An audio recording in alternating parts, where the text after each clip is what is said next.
എന്റെ ഈശ്വര.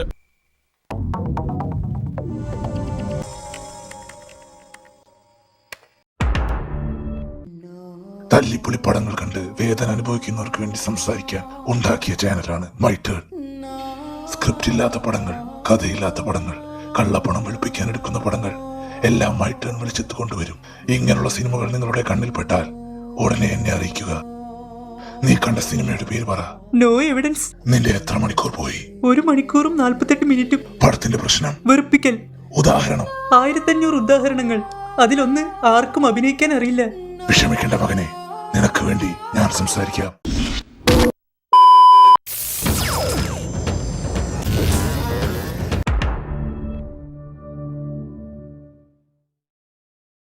ഇന്ന് നമ്മൾ കാണാൻ പോകുന്ന സിനിമയുടെ പേരാണ് നോ എവിഡൻസ്. ഒരു തെളിവില്ല. പടം തുടങ്ങുന്നത് ഒരു ബാറിൽ നിന്നാണ്. സാർ ഒരുപാട് ഓവറായി. നിന്നെ എനിക്ക് ഒരുപാട് ഇഷ്ടമായി. ഇന്ന് ഞാൻ കുടിച്ചു കുടിച്ചു കുടിച്ചു തിമിർക്കും. ഇയാള് വെള്ളടിച്ച് ഓവറായിട്ട് ഞാൻ രാവിലെ കുടിക്കും, രാത്രി കുടിക്കും, മിനിഞ്ഞാന്ന് കുടിച്ചത് ഛർദിച്ചു വെച്ചു, അങ്ങനെ എന്തൊക്കെയോ തൊള്ളൈപ്പോക്ക് പറയാണ്. അത് കേട്ടോണ്ടിരിക്കാൻ വേറൊരാളും. ഇനി വേണോ സാർ? വേണം. 2 കുപ്പി ഒറ്റ ഇരിപ്പിനകത്താക്കിയിട്ടുള്ളവനാ ഞാൻ. എടാ, മദ്യത്തിനെ അപമാനിക്കുന്ന നിനക്കൊരു പരിധിയുണ്ട്. അത് രാവിലെ തുടങ്ങുമ്പോ, ഇന്ന് വൈകിട്ട് തുടങ്ങിയതുകൊണ്ടാ ഇത്ര കുറവ്. എന്തൊരു ശല്യാണ് ഈ ശബ്ദത്തിനെ കൊണ്ട്. ഇവനിപ്പോ ഛർദിക്കോ? ഒരു കുഴപ്പമില്ല. ഇതിന്റെയൊക്കെ ഇടയില് ചത്ത വീട്ടില് രാമായണം വായിക്കണ പോലെ ഇയാളുടെ ഒരു കവിത. വേണ്ട വേണ്ട, സ്വർണം വേണ്ട, പെണ്ണ് വേണ്ട, അങ്ങനെ പറയരുത് പ്ലീസ്. വേണ്ടതൊന്നു മാത്രം. തന്റെ തലച്ചോറാണെങ്കിൽ തപ്പണ്ട, കിട്ടത്തില്ല. മദ്യം വീടിലല്ലോ കിടക്കുന്നു ചുമലില. ആ ചെറ്റിയോടൊന്ന് വായടയ്ക്കാൻ പറ.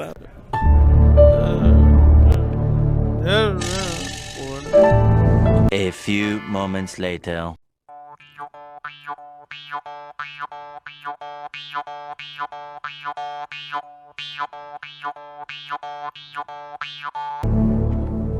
ഏതടുപ്പിലാണോ ഇയാളുടെ റൂം? കൊറേ നേരായി. വല്ല വിക്രമാദിത്യനും വേതാളം പോലെ. ഞാൻ ആ ഫ്ലാറ്റിലല്ല താമസിക്കണ്.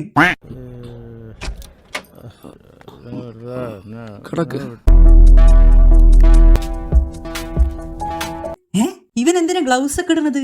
ഇവനെ സൂക്ഷിക്കണം, ഇവനിതിലെന്തോ കൈയുണ്ട്. അങ്ങനെ നമ്മുടെ കണ്ണട ചേട്ടൻ മറ്റേ കുടിയനെ കുളിപ്പിക്കുകയാണ്. ഓലത്തുമ്പത്തിരുന്നുയലാടും ചെല്ലപ്പൈങ്കിളി, എന്റെ ബാലഗോപാലനെ എണ്ണ തേപ്പിക്കുമ്പം പാടടി. ഇതിനാണോ ഇയാൾ ഗ്ലൗസ് ഒക്കെ ഇട്ടത്? അങ്ങനെ അയാളെ കുളിപ്പിച്ച ശേഷം വീണ്ടും കട്ടിലിൽ കടത്തിയിരിക്കുകയാണ്.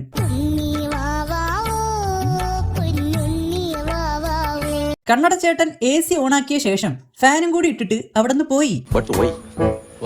എന്തിന്? എന്റെ മനുഷ്യത്വം, വേറെ മനുഷ്യത്വം. A few moments later.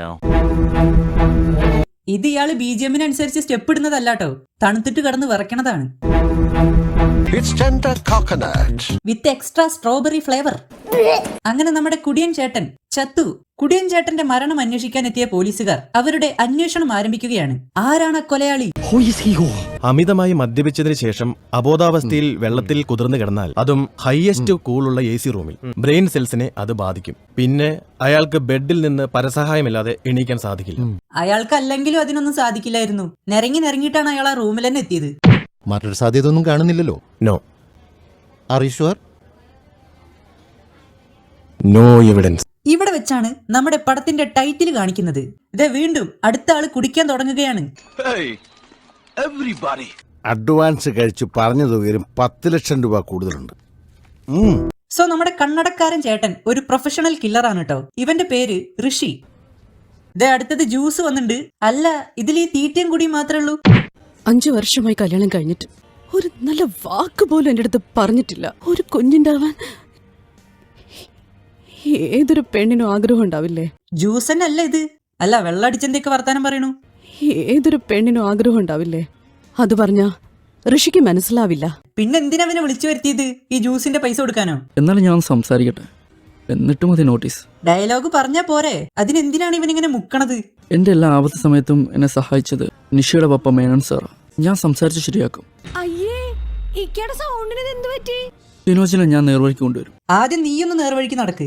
ആൾക്കാരെയൊക്കെ കൊല്ലാൻ നടക്കുന്ന ഇവനാണ് നേർവഴിയെ കുറിച്ച് പറയണത്. നിഷ വിഷമിക്കണ്ട, എല്ലാം ശരിയാവും. ഇവനാണോടി നിന്റെ പുതിയ സെറ്റപ്പ്? എന്റെ പെങ്ങളാ നിഷ. പെങ്ങള് വിനോജ, നിഷയുടെ പപ്പയോടെ എനിക്കുള്ള കടപ്പാട്.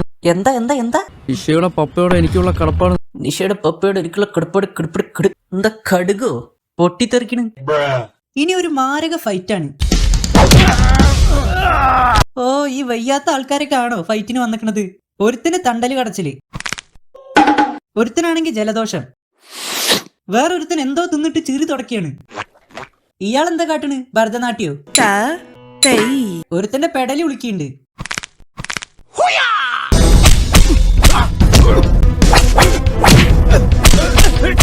ഇതൊക്കെ വായ കൊണ്ട് ഉണ്ടാക്കണ സൗണ്ട് ആണോ? അതെ, ഈ ശബ്ദം കൂടി ഒന്ന് പിടിച്ചിട്ടോ, നമുക്ക് അവിടെ കയറ്റാം. Much later. ഇനി ടെറസിന്റെ മുകളിൽ വെച്ചാണ് അടി.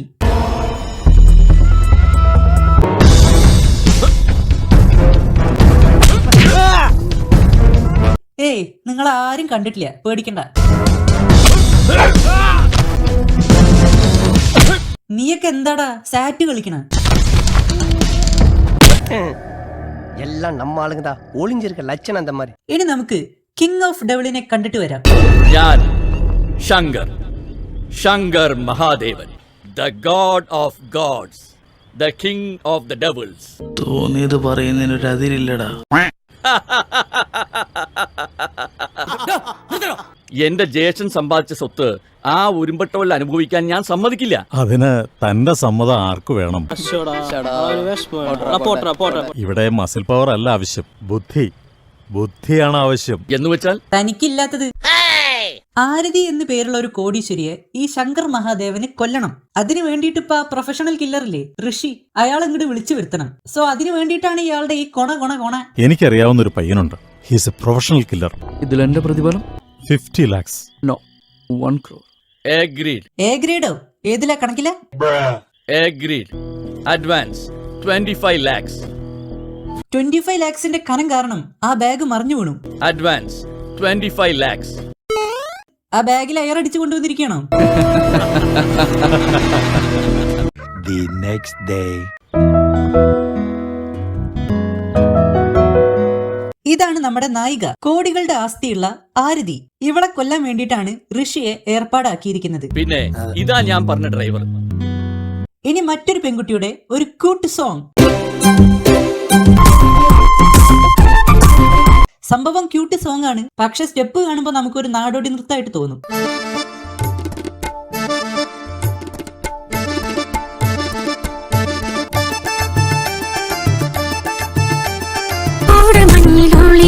തേടിയെത്തും നീലവാനം കാതിൽ മൂളി കാറ്റു നിന്നെ കൊണ്ടുപോകും ആരും കണ്ടിടാത്ത മേടു കാണുവാ. ഉള്ളത് പറയാലോ, ഇതൊരു പാട്ടായിട്ടൊന്നും എനിക്ക് തോന്നുന്നില്ല. ഇത് വീട്ടില് കോളിംഗ് ബെല്ലായിട്ടൊക്കെ സെറ്റ് ചെയ്യുക. അതാവുമ്പോ ഒരു തവണ ഞെക്കി മതിയല്ലോ, ഒരു വരി കഴിയുമ്പോഴേക്കും ആരെങ്കിലും വന്ന് കഥവ് തുറന്നോളും. എന്താ ചെമ്പിലൊക്കെ കയറ്റിയിരിക്കണ്? പുഴുങ്ങാൻ കൊണ്ടുപോകണം. இந்த பாம்பு டான்ஸ் தானே நான் சோக்கா ஆடுவேன், அது எங்க ஊர்ல ஃபேமஸ். பாக்குறியா? Hey, that's a spirit. ஆடி காட்டு.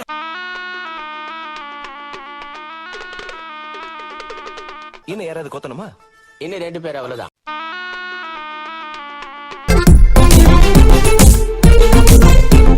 നീ എവിടെന്നാണ് വന്ന മരഭൂതമേ? ഓരോന്ന് ഇറങ്ങിക്കോളൂ. പാട്ടും പാടി ഓടി കണക്ക ഇതെന്തായാലും തറവാട്ട് സ്വത്താണോടി. കേറി അങ്ങ് മേപ്പോട്ട് വന്നല്ലോടി. താൻ എന്താടോ ഉറക്കത്തിന് എണീറ്റ് വന്നതാണോ? ഇത്തിരി ഉറക്കൊക്കെ പറയ്, ഒന്നും കേക്കല്ല. ഇവര് ഫീസ് കൊടുത്തിട്ടേ ഒരു കാര്യമില്ല. കഴിഞ്ഞ പരീക്ഷ എന്തൊക്കെയോ നടക്കുന്നുണ്ട്. ഇവൾ ആരാ, ഏതാ, ഇതൊന്നും ഇതുവരെ ഈ പടത്തിൽ പറഞ്ഞിട്ടില്ല. സാറിന്റെ നോവലിൽ പോലും 2ാമത്തെ പേജിൽ ഹീറോയിൻ ആരാന്ന് പറയും. നീ എന്താണെന്ന് വെച്ചാൽ ബബിൾഗം പോലിട്ട് വലിക്കുക. അതിന്റെ ഇടയിൽ ഏതോ ഒരു മുത്തശ്ശന്റെ കുറച്ച് തമാശകൾ. അത് പിന്നെ എനിക്ക് ഡെങ്കിപ്പനി വന്നോണ്ടല്ലേ. എന്താ പന്നി വന്നെന്നോ? പടക്കം വെച്ചാ മതി. എസ്റ്റേറ്റിൽ പ്ലാന്റിംഗ് തുടങ്ങുക. ഞാൻ പോട്ടെ. പൊറോട്ട ആണെങ്കിൽ എനിക്കും 2-3 വാങ്ങിക്കോടാ. ആനേന്ന് പറഞ്ഞാൽ ചേനേന്ന് അച്ഛൻ കേക്കൂ. അങ്ങനെ പ്രൊഫഷണൽ കില്ലർ ഋഷി ആരതിയെ കൊല്ലാൻ വേണ്ടി അവളുടെ കാറിന്റെ ബ്രേക്ക് അഴിച്ചു മാറ്റി.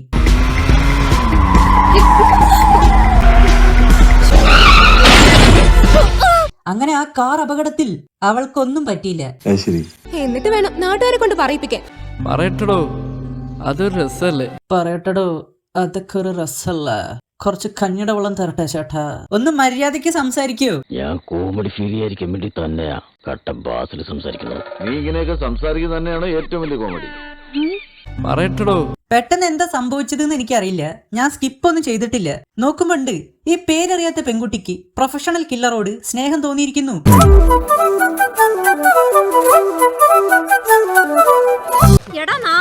അത്രയ്ക്ക് സഹിക്കാൻ പറ്റില്ലെങ്കിലേ പോയി വല്ല മുള്ളുമുറിക്കലും കാരണം. നല്ല മഴ വരുന്ന ലക്ഷണമുണ്ട്. എന്നാ മാഡം വേഗം പൊയ്ക്കോ. ഇത് ഇവര് വീണതാണോ അതോ ഇയാൾ പിടിച്ചുന്തിയിട്ടതാണോ?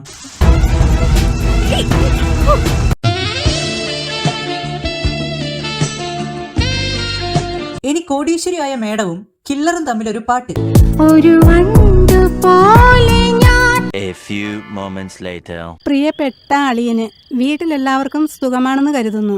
രശ്മിയുടെ കല്യാണം കൂടാൻ നിങ്ങൾ വന്നപ്പോൾ സത്യഭാമയുടെ ചേട്ടന്റെ മകൻ സതീശന് വയറിളകി. വെറുതെ ആവശ്യമില്ലാത്ത ഓരോ കാര്യങ്ങൾ കുത്തിക്കയറ്റി വെച്ചിരിക്കുകയാണ്. പിന്നെ മൂക്കി പല്ലു വന്നിട്ടാണോ കല്യാണം കഴിക്കുന്നത്? കല്യാണത്തിനാണെങ്കിൽ ഞാനും ഉണ്ട്. കുറെ നാളായി നല്ലൊരു ചാപ്പാട് കഴിച്ചിട്ട്.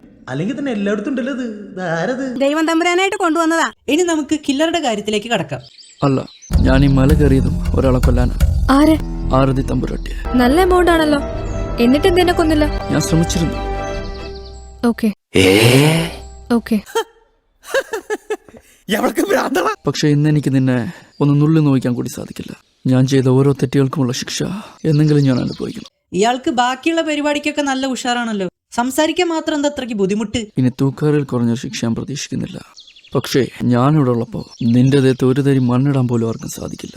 ആവശ്യത്തിനുള്ള മണ്ണൊക്കെ നീ എന്നെ ഇടുന്നുണ്ടല്ലോ. ഇപ്പോ നീ എന്നെ തിരുത്തി. നിന്റെ സ്നേഹം എന്നെ ഒരു മനുഷ്യനാക്കി മാറ്റി.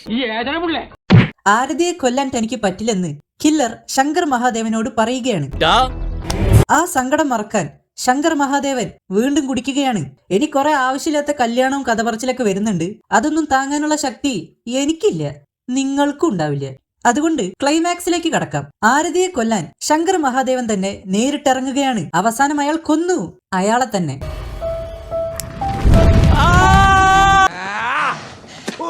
അടുക്കളയിൽ ആരോ ഗ്യാസ് ഓണാക്കിയിട്ടുണ്ടായിരുന്നു. അതറിയാതെയാണ് ശങ്കർ മഹാദേവൻ ലൈറ്റർ കത്തിച്ചത്. അങ്ങനെ കില്ലറും ആരതിയും ഒന്നിച്ചു. നേരത്തെ തന്നെ 5-6 തവണ ഒന്നിച്ചിട്ടുണ്ട്. ക്ലൈമാക്സിൽ ഒന്നുകൂടി ഒന്നിച്ചു.